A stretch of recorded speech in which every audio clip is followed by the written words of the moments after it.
और वियतनाम में ना जैसे इंग्लिश किसी को आती नहीं और उन्हें पता है कि इतने सारे लोग ट्रैवल करने आते हैं और मोस्ट कॉमन लैंग्वेज है जो बोली जाती है, और वो चलो नहीं सीखना चाहते तो उसके लिए वो ट्रांसलेटर भी कहीं हर जगह अवेलेबल नहीं है, हर जगह एयरपोर्ट पे भी अवेलेबल नहीं है बहुत जगह, तो ये बहुत ज़्यादा दिक्कत है वहाँ। अब जैसे भाई थाईलैंड में भी है तो वही लैंग्वेज नहीं आती, पर जहाँ पे लोग घूमने आते हैं वहाँ पे लोग उन्हें तो आती है, समझ जा कि हम क्या कहना चाहते हैं। एयरपोर्ट पे तो आती है, एयरपोर्ट भी बहुत अच्छी बोलते हो। तो अगर तू वीजा के लिए अप्लाई करेगा तो मेक श्योर करियो तू जहाँ स्टे करेगा तेरे को नाम पता होना चाहिए, तेरे पास होटल डालनी का नाम चाहिए, पता होना चाहिए, पता क्योंकि तू होना वहाँ डालेगा, ठीक है। और जो तेरे डॉक्यूमेंट्स है वो एकदम क्लियर इमेज होनी चाहिए, तेरी एक पासपोर्ट साइज फोटो वो एकदम क्लियर होनी चाहिए। तू डालेगा तो तेरा अप्रूव हो जाएगा, कोई लोड नहीं है इसमें। वीजा अप्रूव हो जाता है। और वहां पे जब तक हम बाहर निकले ना, जब तक उनका मैटर सॉल्व हुआ तो 3 घंटे हमने एयरपोर्ट पे ऐसे ही आधी नींद में, मतलब आप भी वहीं थे जब तक वो भाई को छोड़ हम के जा ही नहीं सकते थे। नहीं, मतलब एक हो ना साइड में बैठ जाओ, थोड़ा रेस्ट कर लो। हाँ साइड में बैठ सकते हो, साइड में बैठ सकते हो। हम लोग ने अपना क्रॉस कर लिया था, उनको रोक लिया गया था, तो वो अकेले बेचारे जैसे तैसे बात करके आए और बीच में लग गई सारी फ्लाइटें आ गई तो लाइन लग गई। मतलब 1.5-2 घंटे उनकी उन चीजों में खराब हुआ और 1 घंटा लाइन में खराब हुआ, तो 2.5 घंटे। फिर फाइनली हम अपने होटल पहुंचे जो होयन में था। लेकिन इससे पहले मैं बताना चाहता हूँ कि जब एयरपोर्ट पे थे हम तो हमने करेंसी एक्सचेंज कराई थी, तो उसमें ना बड़ी ज्यादा कंफ्यूजन थी क्योंकि वहाँ पे 5 लाख का नोट है, 3 लाख का नोट है, 3 का नहीं है, 2 1 नोट है, मतलब फिर हजारों के, फिर हजारों, 1000 2000 10,000 20,000 50,000, तो वो बड़ी कंफ्यूजन क्रिएट हो जाती है। और हमने वहाँ पे वो बढ़िया चीज थी कि 600 रुपए में, इंडिया के 600 में वहाँ के हो गए कितने भी हो गए, यहाँ का 1 रुपए वहाँ के 300 हो जाता है। तो वहाँ पे ये कि डेटा वेटा का आपका फ्री डेटा मिल रहा था, सिम विम आप ई सिम ले सकते हो, आप ई सिम भी, फिजिकल सिम भी ले सकते हो। और एयरपोर्ट पे जब आप उतरते हो हनोई वाले, तो पास की दुकानों पे अलग अलग एक्सचेंज रेट है, तो 2-3 दुकानें आप देख लेना कौन सा एक्सचेंज रेट बढ़िया। मसाले ऐसे होता है, अगर हम एक दुकान पे खड़े हुए ना तो अगले दुकान वाले यूं करेंगे, कम दिस वे, अपना रेट दिखाते हैं। और भाई वहां पे एयरपोर्ट पे कुछ भी वेज खाने को नहीं मिला, लेकिन मैं भाई मेरे को पूछना था खाने का ना, आप मुझे भी बताओ क्योंकि आप सब ना वेजिटेरियन खाते हो। हाँ। तो कैसे किया मैनेज? भाई वेज तो होता ही नहीं है एयरपोर्ट पे, तो होता ही नहीं। पहली बात तो हमने बस एक वो स्टेक आती है, चीज डंडी, चीज वेजिटेबल, इतनी लंबी डंडी सी थी, बस वही खाई हमने। 4-5 खा ली एक उससे बंदे पेट भर गया? कहाँ भरा पेट? वो ऐसी है, ब्राउन कलर की, समझ ले वो ब्राउन ककड़ी है। उसके अंदर थोड़े वेजीज है, मोटी है वो। हाँ, उसे ब्रेड चबाते की रहो, ककड़ी। सॉस में लगा के हमने अपना पेट हल्का सा भरा। जूस वूस मिल जाते हैं, बाकी वो नहीं मिलता भाई, वेज खाने को कुछ नहीं मिलता, सैंडविच बर्गर भी नहीं, मतलब एयरपोर्ट पे नहीं था। फिर हमने भाई बड़ी गाड़ी करी, हम पहुंचे हनोई के होटल में अपने। और होटल में भी थोड़ा सीन ऐसा हुआ, क्या कह रही थी? होटल से जाने से पहले मैं एक चीज पूछना चाह रहा हूँ, आपको कितना टाइम लगा? मतलब कितना टाइम 1 लगा घंटा दूर, इंडियन वाले टाइम से? 1 घंटा लगता है दूर। मतलब आप तू फ्लाइट में क्या? फ्लाइट में पूछ रहे? 5 घंटे की फ्लाइट थी, 4-5 घंटे की फ्लाइट थी, और इंडिया से 1.5 घंटे आगे था वो। हाँ, ये पूछना चाह रहा था कि कैसे आगे? 1.5 घंटे आगे है वो। तो मतलब आप 5:30 बजे पहुंच गए? हाँ, मतलब इंडिया के 4 बजे, हमारी यहाँ 12 बजे फ्लाइट थी, इंडिया के 4 बजे, वहां के 5:30 बजे अपन लैंड हो गए थे। और एयरपोर्ट से हनोई है, जहां हम गए थे हनोई, तो वो 1 घंटा दूर है हनोई सिटी जैसे यहाँ से नोएडा से एयरपोर्ट है वैसे ही है। और वहाँ पे जो हमारा होटल था वो था 20 अपार्टमेंट, जो कि सही होटल था, डिसेंट था, डिसेंट इनफ था। मतलब ऐसा एएनबी टाइप लिया था आपने या होटल 4 कमरे? बस एक इशू हो गया क्योंकि वहाँ पे फ्लाइटें सारी रात को होती हैं। हम पहुंचे वहाँ सुबह के 5-6 बजे, चेक इन टाइम होता है 12 बजे। हम वहाँ पे पहुंच गए अपने होटल में 9 बजे 10 बजे। अब हम 12 बजे चेक इन कर नहीं सकते। हमने रिक्वेस्ट करी, भाई हमारी फ्लाइट की टाइमिंग्स ऐसी थी, ऐसे ही होता है, हम थोड़ा लेट भी हो गए, फिर भी हम 9 बजे पहुंच गए, प्लीज़ हमें एक रूम दे दो, कुछ तो कर दो। तो उन्होंने हमको रूम्स दे दिए, पर पैसे लिए, थोड़े एक्स्ट्रा पैसे लिए उन्होंने हमसे, अर्ली चेक इन चार्जेस लिए। ये मेरे साथ भी हुआ था। ये इशू है यार, पता ये थोड़ा स्कैम है वहाँ पे कि थोड़ा कि लेट बताओ या अर्ली चेक इन इंडिया में भी लेते हैं लोग, कई बार ले लेते हैं। फ्री अर्ली चेक इन भी होता है, पर ले लेते हैं कई बार इंडिया में। बट इसमें ये ना, वी कांट हेल्प इट, वहाँ साले फ्लाइट की टाइमिंग्स ही ऐसी बैठती है कि तुम 6 बजे। और भाई सोच, हम ऐसे आंखें सूजी भी सबकी, कोई सोया नहीं है। हम बोले we have a loom here, loom, we have loom. Please early checking, no money. फिर हम पर उनसे नेगोशिएट करना पड़ता है, वो जितने बोले उससे कहो आधे कर, कम कर, हमारे मतलब उसको 4 तोड़ room दो में। उसको आधे आधे में। पूरा ही तोड़ तो दो। बेसिकली हमने वहाँ की करेंसी के हिसाब से 2 लाख रुपए दिए एक रूम के, हमने 3 रूम लिए तो हमने 6 लाख रुपए दिए उन्हें। 6 लाख रुपए। वैसे ही है, वो मानते नहीं है थोड़े, वो है अकड़ू, अड़ियल type है डिस्काउंट थोड़े से। देते अरे हैं उन्हें आसानी से। लैंग्वेज भी नहीं आती ना, एक तो प्यार से मैंने बोलो ऐसे तो। सुना था किसी इंटरव्यू में कि वहाँ के लोग ना घुसते नहीं है, कि जिसको लैंग्वेज नहीं आती ना, कि हम बुरे ना दिख जाए, हम मतलब अपने आप को अच्छा दिखाने के लिए वो घुसते नहीं है, बात ही नहीं करते। हाँ, बात नहीं करते, वो अपने से अपने में मतलब है उनका, अपने में ही लगे हुए हैं। मतलब वैसे वो प्यारे हैं, बट वो जो एक बैरियर है ना लैंग्वेज का, वो एक बहुत बड़ा ऑब्स्टैकल है। उनको पता है ये बंदा टूरिस्ट है, मैं इसको तो इज्जत दूंगा क्योंकि हम उसके देश में जा रहे हैं, वहाँ पे है ही मेन चीज, टूरिस्ट इतने अट्रैक्ट होते हैं। वैसे वो लोग बढ़िया, बट वो लैंग्वेज के चक्कर में थोड़ा हो जाता है, वैसे बढ़िया है। फिर मैंने भी भाई एक बार थाईलैंड में ऐसे किया था, मेरी अर्ली मॉर्निंग की फ्लाइट चली गई और हम 10 बजे पहुंच गए। वो माना ही नहीं, हमने उसको $800 तक ऑफर कर दिया था, मतलब डॉलर कह रहा हूँ, वो भात 800 बाहर माना ही भात। नहीं। माना ही नहीं। फिर मैंने साइड में एक हॉस्टल था, उसको हॉस्टल को पर्सनल रूम करा। फिर जब 2 बजे आया, 2 बजे भी बोला कि 2 बजे से पहले मत आना मेरे पास। बताओ। इतना आइडियल आदमी वो। फिर हम होटल में रेस्ट वेस्ट करके वहां पहुंच गए थे, रेस्ट वेस्ट करके फिर हम गए थे शॉपिंग वॉपिंग करने थोड़ी। नहीं, पहले हम गए आप उठे खाने। कितने बजे पहले बताओ मुझे? 6 बजे 5 बजे? भाई हम उठे थे जल्दी उठ गए थे, लंच टाइम पे उठ गए थे, मेरे ख्याल से 2-3 बजे, 3 बज रहे थे, 3। हमने रूम भी चेंज किया था। रूम भी चेंज करे, मतलब बीच में ना उन्होंने हमें उठा दिया कि अब जो हमने आपको रूम दिया वो खाली करके नए रूमों में चले जाओ जो आपके थे, जो आपने बुक किए थे। तो उस चक्कर में हम उठ ही गए। अब सबको लग रही भूख, क्योंकि एयरपोर्ट पे कुछ खाया नहीं था। फिर वहां पर जैसे यहाँ पर उबर है, वहां पर टैक्सी चलती है, ग्रैब बुलाई। थाईलैंड में भी चलती है। हाँ, फिर हमने गए इंडियन रेस्टोरेंट क्या नाम है खाने, उसका?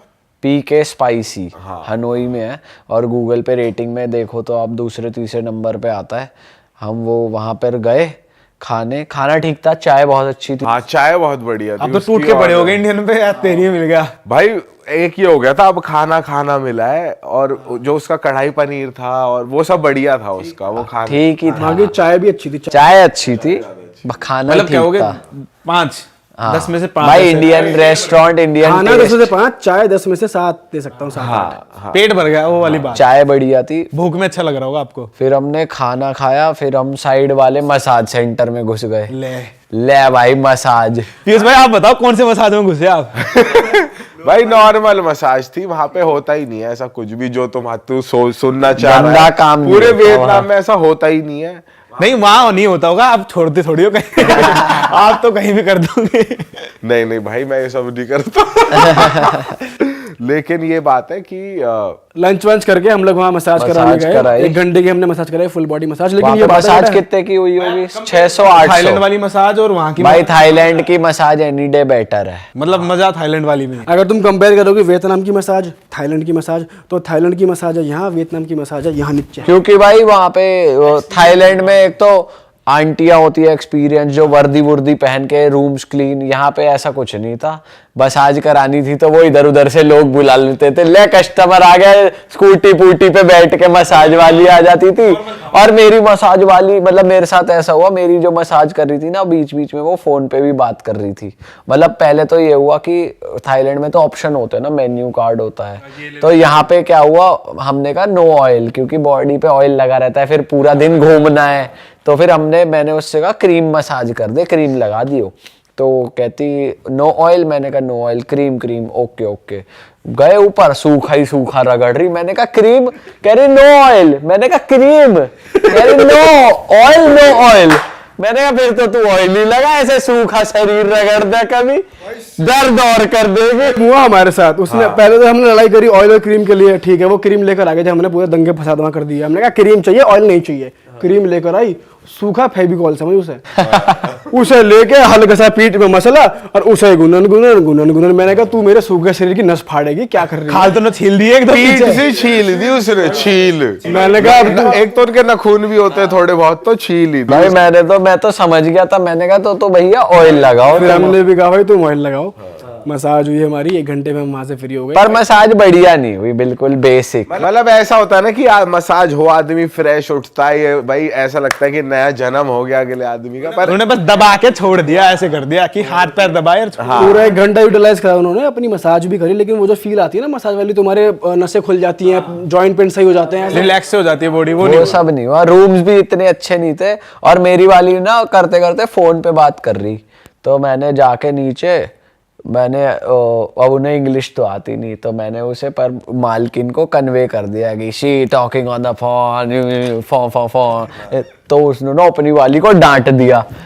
फिर उसने ना ट्रांसलेटर पे दिखाया मेरे को कि उसका बेटा बीमार था, हॉस्पिटल गया हुआ था, तो इसलिए वो बात कर रही थी। फिर मैंने उसे सॉरी वॉरी बोला, फिर मुझे बुरा लगा यार, मैंने कहा बेचारी की डांट लगवा दी। फिर मैंने उसके कहा सॉरी ये वो। भाई ये गलत चीज है कि तुम काम कर रहे हो, तुम फोन पे लग रहे हो, या तो उसको तुम अपॉइंट ही ना करते। मतलब दोनों अगर उसकी चीज़, इतनी प्रॉब्लम है, इमरजेंसी अपॉइंट ना करो। उसकी, पर ये आपस में खिटर पिटर बहुत करती है, जैसे कोई इंडियन आ जाए, कोई भाई पता है क्या दिमाग में पूरा बात चल रही। हमें ये सोच रहे कि ये बात क्या कर रही है, हम उनसे कह रहे वो तारी टॉकिंग अबाउट, और उन्हें समझ ना आवे। मेरे माइंड में खुरा बात चल रही है, वो ना कुछ पचर करे जा रही है, और हम बैठे अरे क्या बात कर रही है, ये कुछ समझ भी आ रहा है, हमें समझ नहीं आया बिल्कुल भी। तो मैंने क्या करा, अपने फोन में गूगल ट्रांसलेटर खोला, स्पीच वाला, वियतनामीज टू इंग्लिश करके, मैंने स्पीकर वो दबा दिया कि चलो रिकॉर्ड ना हो, और जैसे वो मसाज कर रही पैर की तरफ, तो मैंने अपना फोन में पीछे करा कि कैप्चर कर ले, कुछ तो पता लग जाए, लेकिन पता नहीं चल पाया कि ये बात क्या हो रही है। भाई ये सही आइडिया है वैसे, ये हमारे बारे में बात तो नहीं चल रही है, सही आइडिया है जानने का, रिकॉर्डिंग करके। और जो भी था वही, हम मसाज से फ्री हुए, हम लोग फिर वापस स्ट्रीट पे गए, थोड़ा हमने बियर ली। मैंने उसके बाद हम बड़ी फेमस जगह, भाई आप आते हैं, आप बढ़िया से बताओ पार्टी का क्या सीन है? पार्टी से पहले हम गए थे जो बड़ी फेमस है हनोई में, जो ट्रेन ट्रेन मार्केट रोड है। है, ट्रेन मार्केट है, जो ट्रेन जाती है और पटरी पे मैंने आपकी वो फोटो देखी जिसमें एकदम कुछ साइड दो में जने कैफे थे, होते हैं। हाँ, जिसमें दो नमूने दो और अंग्रेज लड़कियां। अंग्रेजन भाई हम फोटो करा रहे, वो खुद ही आ गई, हमने कहा आओ जी आओ फोटो कराओ। उन्होंने जान लिया होगा। हम किसी को मना नहीं करते। नहीं ये अंग्रेज मस्करी करते रहते हैं अंग्रेज, ये थोड़े से उल्टे दिमाग के हैं। और इतनी सी हिंट को लौंडे सोचते हैं ये तो आज रात ही इसके साथ सीन बैठेगा। पर वो बड़ा सही कॉन्सेप्ट था, पटरी पे जस्ट साइड में आपकी चेयरें लगी हुई है, कॉफी पियो, बियर पियो, जो पीना आपको पियो, और पूरी ना हाइप बना देते हैं कि ट्रेन आने, अभी ट्रेन आ रही है, अभी ट्रेन आ रही है, पीछे हो जाओ, ये हो जाओ वो जाओ, और इंजन सा निकल गया एक, बस पीछे कोई ट्रेन नहीं। इतने स्टोरी लगा रखी, जब आप स्टोरी बना रहे थे इतने फोन निकले पड़े, कोई यहाँ बैठा कोई यहाँ बैठा, और आया एक बस वो आई टम्पू और आते ही खत्म, और आते ही वो हमारी शक्ल देखे, हम उनकी देखे, उन्हें टेम्पो वाला बाय करता हुआ निकल गया। हमने कहा, हमें तो ये लगा कि इन सबने सालों ने पैसे दे दे के एक डीजल भरवा दिया अब टम्पू में, और टम्पू निकाल दिया कि कस्टमर बिठाए। भाई उन्होंने इतनी तगड़ी हाइप बनाई, कॉफी लो ये लो, पर कॉफी वहां की इतनी टेस्टी भाई, कोकोनट कॉफी पी वहां पे, बहुत बढ़िया कोकोनट, मतलब ब्लैक कॉफी, उसके ब्लैक में भी ऐसा टेस्ट था जो आज तक नहीं पिया भाई। घुल रहा ऐसे जीभ अपने में, गोलियों वाली कॉफी तो ना पी, गोलियों वाली हाँ लैंडी वाली भी तो मिले वहां। हाँ, वो एक एनिमल है, वो मैंने सुना कुछ बहुत तगड़ी खाता मिलती है है। और फिर वो निकालता है, जिसको प्रोसेस टट्टी करता है, वो जो प्रोसेस करके कॉफी बीन्स में बना। कॉफी में तो टट्टी मिला रही है। अरे वाह, आपने ये वीडियो यहाँ तक देख ली भाई, तुमने हमारी मेहनत सफल कर दिया, तुम ही लोग हो असली real hit.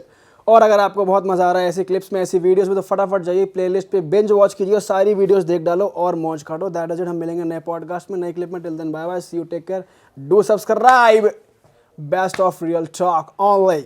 Okay bye bye.